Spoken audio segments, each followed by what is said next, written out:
প্রণাম করিনু সরস্বতীর চরণে, যার পূজা করেছিল দেবাসুর গণে। প্রণাম করিনু সরস্বতীর চরণে, যার পূজা করেছিল দেবাসুর গণে।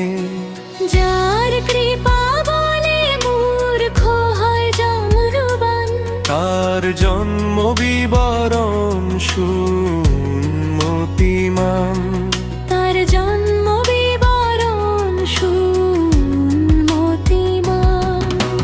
নারায়ণ ছিল যবে অনন্ত শোন, যেতে প্রকৃতির সৃষ্টি হয় বামঙ্গ হতে। একই প্রকৃতি পরে নানা মূর্তি হয়। তারি রূপ সরস্বতী জানিবে নিশ্চয়, যে বা করে তার পূজা এই ভূমণ্ডলে। চারি বেদ সর্বশাস্ত্র তার করতলে। মাঘ মাসে শুক্ল পক্ষে পঞ্চমী তিথিতে, বিদ্যারম্ভ পূর্বে তারে পূজিবে ভক্তিতে।